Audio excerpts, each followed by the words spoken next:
Pessoal da licenciatura, tudo bem com cada uma de vocês? Espero que sim. Pessoal, nos nossos últimos encontros eu tenho pontuado a questão da evolução da história, da ciência, da história do estudo e da evolução da tecnologia dentro de uma perspectiva não meramente etnocêntrica, não meramente grega. Isso não significa que os gregos não tiveram importância para a história do conhecimento, para a história da ciência.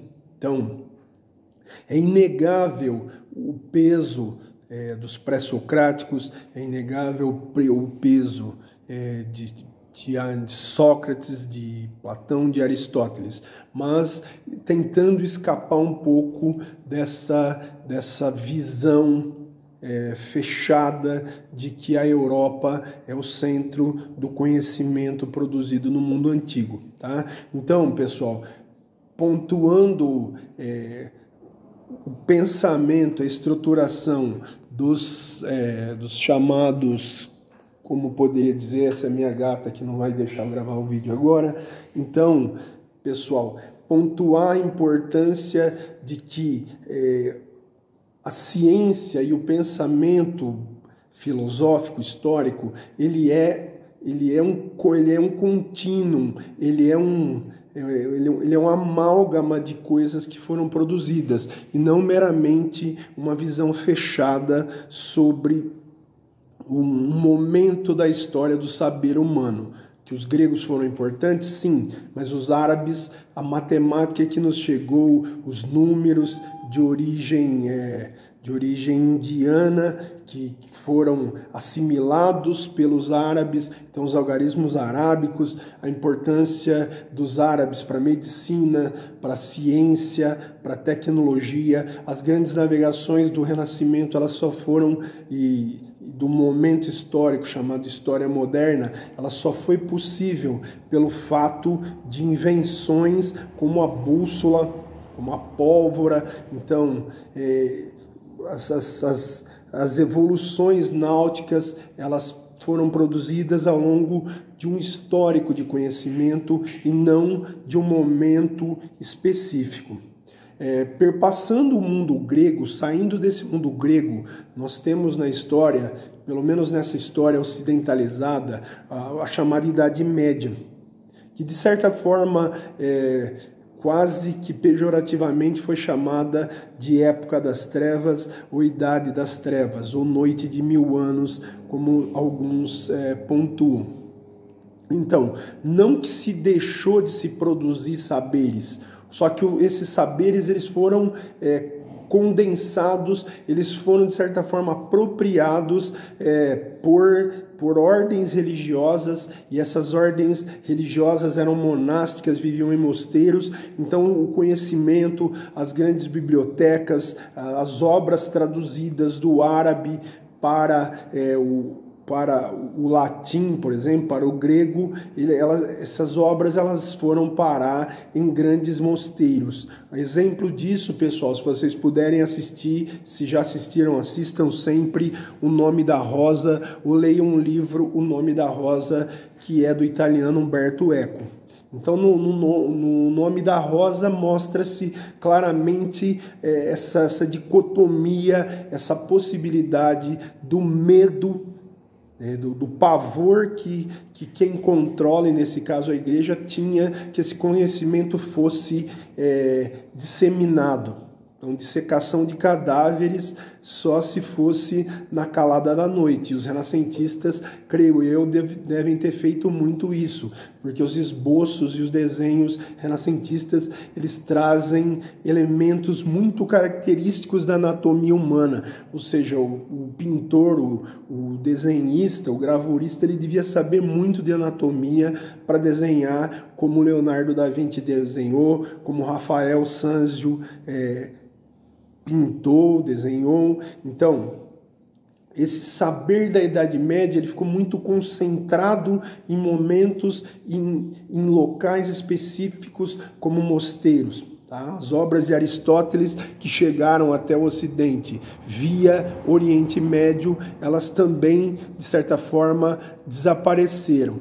Então, pensar a sabedoria, pensar o conhecimento científico, pensar a evolução científica do momento histórico chamado Idade Média, que é um período mais ou menos da queda do Império Romano do Ocidente, lá em 476 DC, até a queda de Constantinopla, lá em 1453. Então a Idade Média é tudo isso, mas ela é dividida em Alta Idade Média, que vai mais ou menos do século VI depois de Cristo ao século 10, 11 depois de Cristo, e uma chamada Baixa Idade Média, que vai aí do século 11 até o momento histórico das grandes navegações e da queda de Constantinopla, lá em 1453. Então, pessoal, pensar a Idade Média é pensar um momento onde o saber científico ele era produto e dominado pela Igreja.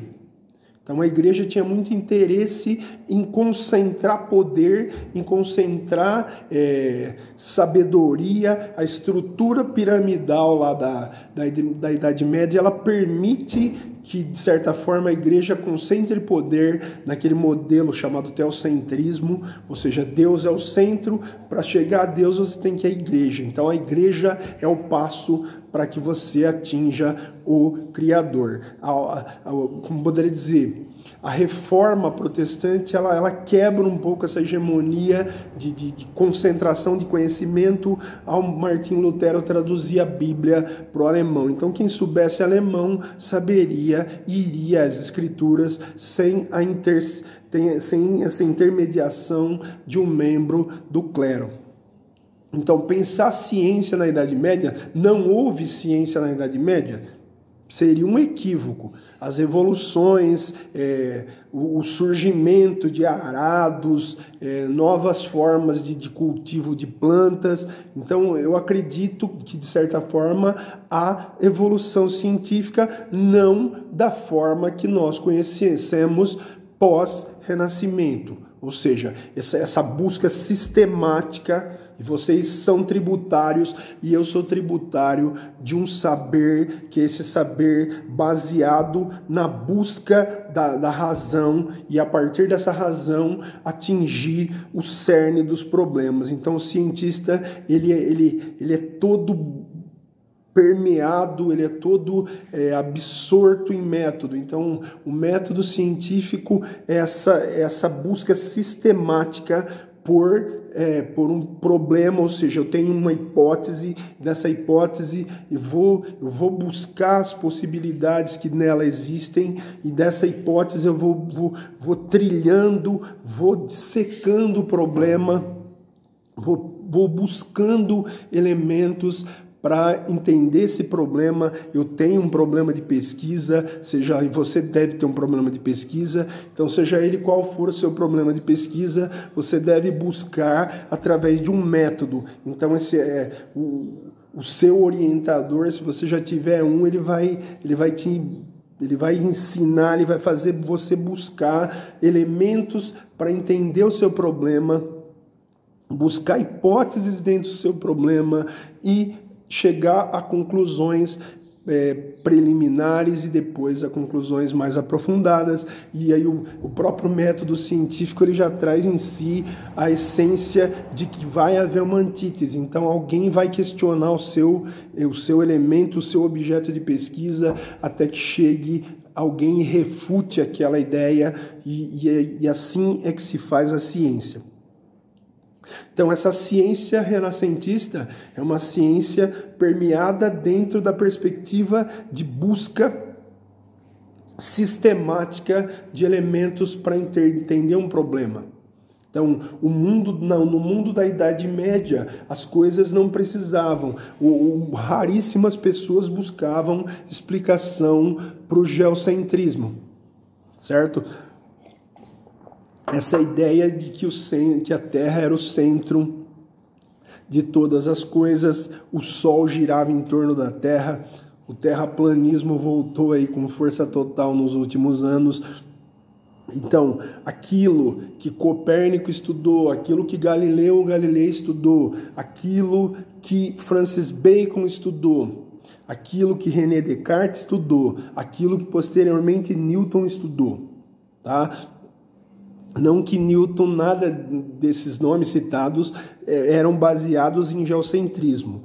Eu só quero dizer que há problemas, e os problemas enfrentados por Francis Bacon não são os problemas enfrentados por René Descartes, não era o problema buscado por Galileu Galilei. Então, a partir do Renascimento, pessoal, há uma matematização da ciência. Então, a ciência baseada em dados, em buscas e em explicações matemáticas, não meras especulações filosóficas. Então, a partir do Renascimento, a partir de Francis Bacon, por exemplo, há uma bifurcação, há uma separação entre a filosofia puramente dita como objeto de especulação e estudo e a matematização.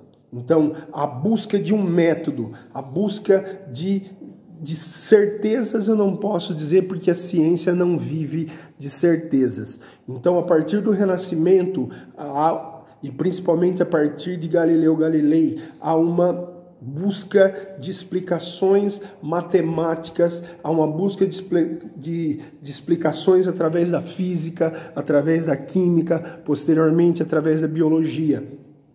Então, o Renascimento, ele rompe. Olha, e o estranho e contraditório é que o Renascimento ele foi fomentado pela própria igreja. Então, os grandes mecenas, os grandes financiadores das pinturas, dos estudos, foi a própria igreja. Então, o Renascimento ele é um produto de um tempo histórico. Que tempo histórico é esse? Um tempo histórico onde os questionamentos passam a ser os vetores essenciais para se fazer ciência. Na Idade Média, não, o questionamento ele era tido e havido como algo ruim, como algo que de certa forma desestrutura a ordem social que está estabelecida.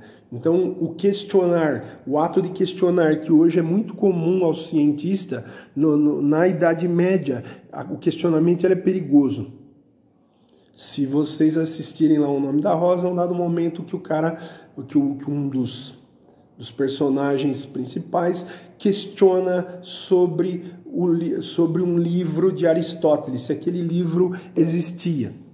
O Tratado sobre a Comédia, se não me falha a memória. Então, um dos principais lá do mosteiro diz: esse livro não existe. Nunca existiu. Isso é produto da sua cabeça. Então, o ato de questionar, tão caro à ciência pós-Renascimento, ele ficou meio que dormente, e as pessoas que questionavam poderiam parar em fogueiras da Inquisição, tá? Então, observar o saber pós-Idade Média é esse saber onde a busca do questionamento, a busca do método, a busca de elementos que expliquem teorias. Então, Galileu se embasou em Copérnico. Então, Copérnico deve ter lido livros antigos para questionar o geocentrismo. Então, o questionar, ele é um dos atos principais da ciência a partir da Era Moderna, a partir do Renascimento. Muito obrigado.